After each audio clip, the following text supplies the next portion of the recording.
Welcome back with another video with Ayush पाक reaction channel. तो guys आप सब कैसे हैं? उम्मीद है you doing good and great. Video बड़ी इंटरेस्टिंग है। Pakistan economy the failed state, global economics, इनका ये चैनल है, तो इस पे रिएक्शन होगा। तो आए video without any delay video की तरफ चलते हैं कि कैसे उन्होंने फेल्ड स्टेट कहा और क्या क्या गलतियां पाकिस्तान ने की हैं और इंडिया कैसे मतलब आगे निकला, और चाइना और बांग्लादेश। तो वीडियो की तरफ चलते हैं without any delay. Let's get back into the video guys. 1 2 3 global economics. This is Pakistan, the country which is oftenly in the news for one thing or another. Yet in the recent times, the country has been a topic of discussion because of its rising debt and declining economic growth. Now the question is, how Pakistan ended up here? And is it a debt-trapped economy? Well, let's find that out in this video. It's a very interesting video. For an accurate answer to our questions, we need to start with the economic history of Pakistan. At the time of its independence in 1947, Pakistan was a very poor and predominantly agricultural country. After independence, the country took a number of steps to restructure its agricultural industry, which was to boost the output and exports. Then in the 1950s, the government started to focus on industrialization. For that they adopted the Soviet-era 5-year planning model. In the 60s, Pakistan's average annual GDP growth rate was 6.8%, which was good considering for that time. But this growth didn't last for a long period. Political disturbance which had started in late 1960s, ended with the crisis of 1971. And the consequent separation of the former East Pakistan shook the country. The new government took over during deteriorating economic growth, and the country was faced with post-war rehabilitation challenges. Pakistan suffered from a devastated economy, high rate of inflation, and stagnant agriculture and industrial sector. In addition, they shifted the economic strategy toward nationalization, which again impacted private investment in the economy. Yet in the 80s, due to slower economic growth, nationalization policy was reversed, and the country saw a slight economic growth. In the same time period, the country's remittance income increased drastically. However, this growth also didn't last, as remittance declined in 1990, the government deficit increased, and GDP growth declined. Simultaneously, debt to GDP ratio was increasing, and the country started to feel the heat of the rising debt. So the answer to the question, is Pakistan in a debt trap? Is yes.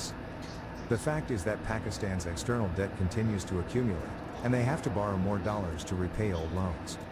Which, you may call it as debt trap. In this graph, you can see how Pakistan's external debt has risen over the years, and it has shot up from 2015 to nearly double. If you look at the last 2 years of financial data, then Pakistan's public debt went past 87% of GDP at the end of 2019 and 20, up from about 72% of GDP at the end of 2017 and 18. Also, the country's total external debt and liabilities rose to $113.8 billion in fiscal year 2020, from $106.3 billion in 2019. This problem has worsened due to the pandemic and low tax collection. Data released by the State Bank of Pakistan reveals that the current government paid $11.9 billion in external public debt servicing during 2019 and 2020. This is a huge amount of money that could have been used for other activities such as education, health services, and for other things. $11.9 billion they paid in the debts, which remain stuck at $23 to $24 billion a year. This reduces the foreign reserves of the country, as they import more than they export. Also, it increases the reliance on remittance money for its foreign reserves. Over the years, Pakistan has obtained loans from international institutions such as IMF, Asian Development Bank, the World Bank, and from countries such as Saudi Arabia, UAE, and China. Perhaps the most worrying thing for Pakistan is their increasing dependence on Chinese loans through the China-Pakistan Economic Corridor, or the CPEC project in the country. The CPEC is part of China's Belt and Road Initiative, which is aiming to connect Europe and Africa to the Chinese mainland. And CPEC is considered an important part of this project, as it reduces China's dependency from traveling through Strait of Malacca. Coming back to CPEC, as I have said before, it's a multi-billion-dollar project, aiming to develop Pakistan's infrastructure like ports, roads, railway, and power generation projects. In 2020 these projects were worth more than $62 billion. Even with this massive investment, adequate jobs were not created. And major work is done by Chinese workers, and not Pakistanis. In recent years, many countries including the US, and many other think tanks have worried about China's BRI projects. Because it has been observed that, many countries who accepted these projects are being pushed in debt trap. Like Sri Lanka, Tajikistan, and countries in Africa. And Pakistan is not exceptional. Pakistan has already given China exclusive rights, coupled with a tax holiday to run their Gwadar port for the next 40 years. So what can Pakistan do to improve its economic situation, and avoid bankruptcy? Well, first and the most important thing is that Pakistan needs, is a more aggressive debt restructuring program. Currently the country spends 1/3 of its federal budget on interest of debts. And this is not a good sign for a developing country. Also the country needs to cut down their military spending, because a large chunk of their budget goes to the defense, which does not generate good returns. And speaking of military spending, Pakistan is often criticized for its terror financing and money laundering issues. Because of this, they are in the gray list of Financial Action Task Force.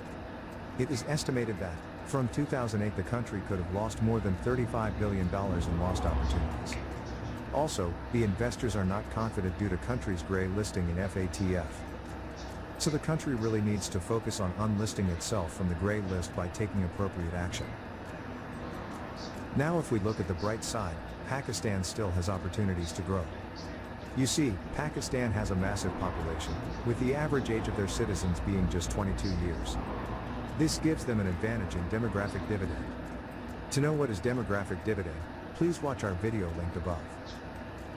Now this growing population could help the country to improve their productivity and consumer sector. Already Pakistan has a growing middle class which could grow beyond 100 million in 2025. So it is easy for a country to capitalize itself from the growing middle class.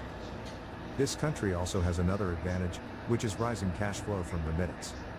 Even though it acts like a brain drain for the country in the long term, it is beneficial in the short term. In the end, we can say that Pakistan still has a chance to catch the train of opportunities. With deep structural reforms, Pakistan could come out of this debt trap and move forward towards economic prosperity. So, what are your views about this country? This is the end of the video, Share in the guys. comments below. Also, ये थी guys आज की video, जैसा कि आपने देखा कि बड़ी एक आप कह सकते हैं कि पेनफुल स्टोरी थी पूरी, कि जैसे इंडिपेंडेंस के बाद जो 50s में और 60s में जो एरा था उनमें पाकिस्तान ऊपर जा रहा था, फिर उसके बाद उन्होंने ऐसी जो पॉलिसीज़ इख्तियार की जिसकी वजह से पाकिस्तान नीचे आना शुरू हो गया। और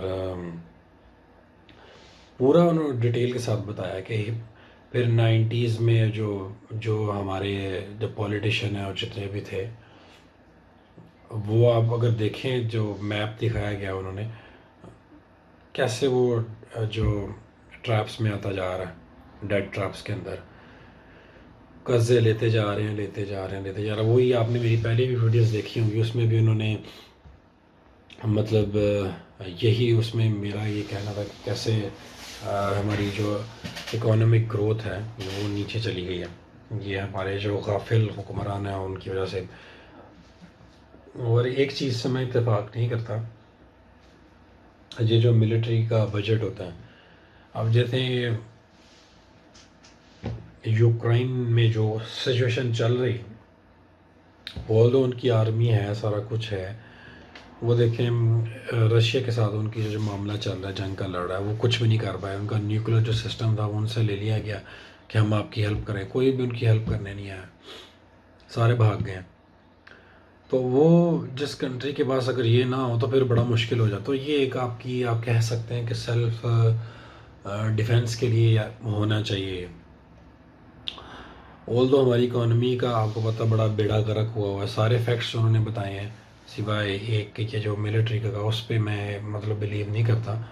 बाकी ये है कि इसमें हुक्मरान कह लें, ब्यूरोक्रेट्स कह लें, कुछ फ़ौजी भी आप कह सकते हैं, पहले जो उन्होंने मिल के पाकिस्तान को इस तरह लूटा। और इंडिया ने फोकस किया है। मैंने कमेंट्स में पढ़ा था کہ امیت کمار ہے وہ کہہ رہے تھے ان 1970s and 1980s Pakistan was stronger than India economically, while in 1990s India and China were almost at the same level. Today India is miles ahead of Pakistan in the race, just like China went miles ahead of India. تو انہوں نے اپنے کام کیا, اپنی industry کو کھڑا کیا, education پہ انہوں نے فوکس رہا ان کا, مگر ہمارا یہ سارا حکمران آگے انہوں نے اپنے جیبیں بھری, اپنے پیسہ باہر یہ منی لانڈرنگ کر کے کتنا پیسہ ملک سے باہر لے گئے. اور یہ بھی انہوں نے بتایا کہ یہ حال 2020 میں جو عمران خان کی گورنمنٹ تھی 11.5 بلین ڈالرز جو انہوں نے وہ حالی ڈیٹس دی ہیں انہوں نے. جتنا ٹیکس کلیکشن ہوئی اس سے زیادہ تو وہ چلا جاتا باہر, باقی جو بچا کچا رہ جاتا وہ عوام پہ لگا دیتے ہیں. تو بڑی یار الارمنگ سچویشن ہے. اور اوپر سے اب یہ جو کرائسس شروع ہو گیا عمران خان کو ڈی سیٹ کرنے کے لیے, تو ایک یہ کہ بڑا ٹف استھتی سے گزر رہے ہیں ہم. Pakistan can do much better. اور اس کے بعد 1971 میں جو ہوا بنگلہ دیش کا, اب وہ دیکھیں پاکستان سے آگے نکل گئے ہیں, ڈبل گنا آگے نکل گئے ہیں. تو یہ سچویشن ہے. اگر ابھی بھی انہوں نے بولا کہ پاکستان آگے جا سکتا ہے اگر سخت ایکشن نہ لیے گئے. ابھی بھی پاکستان کے اندر پوٹینشیل ہے, اس کو روکیں, اور اگر آپ روکنے میں کامیاب ہو جاتے ہیں تو آپ کی جو ہے وہ اوپر جا سکتی ہے اکانومی, مگر it will take some time. تو یہ تھا گائز اس ویڈیو پہ میرا ریئیکشن. آپ کا کیا کہنا ہے اس حوالے سے ضرور کمنٹ سیکشن میں بتائیے گا.